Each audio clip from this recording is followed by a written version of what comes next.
If you can meet with triumph and disaster and treat those two impostors just the same, if you can make one heap of all your winnings and risk it on one turn of pitch and toss and lose and start again at your beginnings and never breathe a word about your loss, yours is the earth and everything that's in it, and which is more, you'll be a man, my son.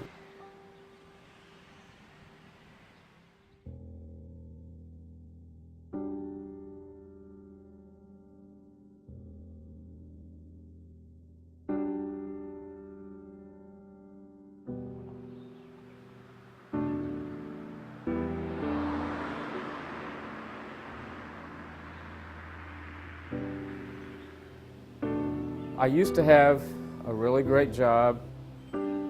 Circumstances happened and I ended up not having that job anymore. I relied on friends who let me stay with them for a while.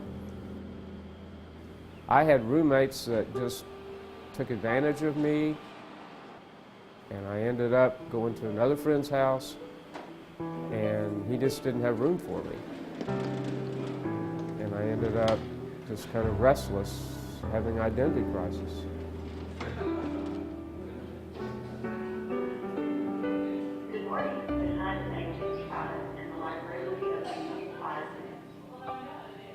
Growing up in Arkansas, you're going to be a Razorback fan. I wasn't an athlete, but I could write. And my father just said, "David, you love sports and you love to write. Why don't you be a sports writer?" So I ended up going to the University of Arkansas, graduated in 1975 in journalism. And I covered the Razorbacks for like 20 years. And then I had an opportunity to write about homelessness. And I ended up living it. The first time I ended up in a situation where I didn't have a place to stay, this guy told me, "Why don't you just go stay at the Salvation Army?" Well, I really didn't want to go there, but so I just decided, okay, I've heard about Seven Hills. I went there and talked to a man, and I said, "Can I stay here tonight?" He said, "No, this is just a daytime shelter, homeless center. Go get a tent and sleep in the woods." I said, "What?"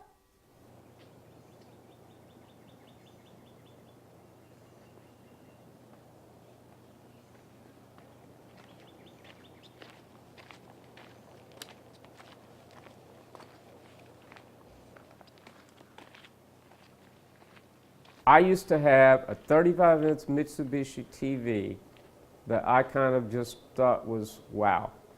And I used to have a great stereo system. And then when I lost all of that, I learned all these materialistic things aren't that really important. The most important things that you have are having friends that care about you, having food to go to eat at a church, and just a safe place to sleep.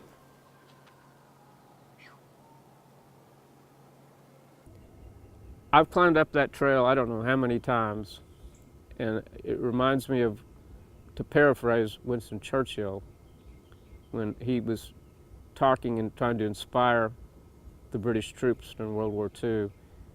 He said there would have been a lot of blood, sweat, and tears shed.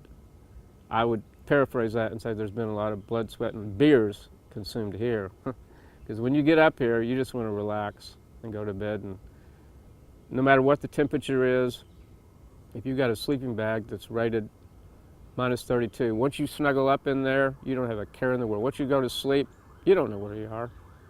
You wake up in the morning and you go through the same routine that you've been going through.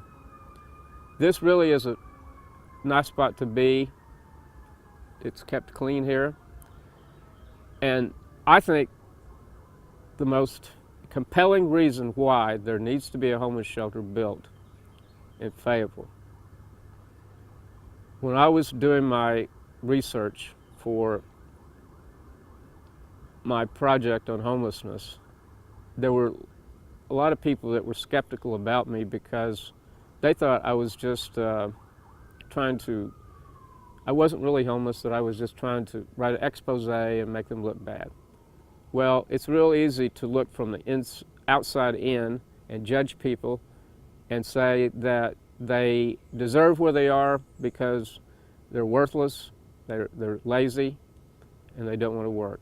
Well, I looked at it from the inside out, and I had a man tell me that he had been homeless for like 7.5 years, and he was ready to go on and tell me about 20 or 26 people that had died in the woods. One guy had a seizure one time and fell into his campfire. There was another instance a few years ago where it was 12 degrees outside. This guy was with this lady. They had a campfire going. He left her. The next day he went to find her. She had died. There was another instance of last year where in this campsite, this friend of mine left, and there was a guy that he had let camp out here. He came back, the guy had a seizure and died right where you're sitting. These incidents might not have happened if these people had had a safe place to be.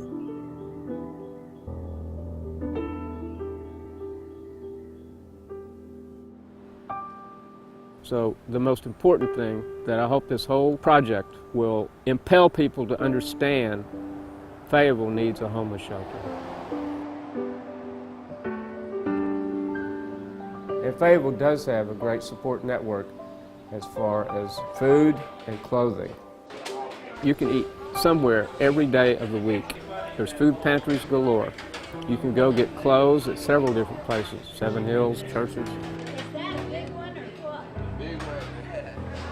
And I think the interaction of just one person can make a difference. You can't maybe change the world all at once, but you can interact with people and help them. And I firmly believe that by being put in this situation, I've been able to gain insight to maybe enlighten other people about the fact that these people are no different than anybody else, and they're one of you, they're part of this community. And if you make this a better place for them, they will make this a better place to live.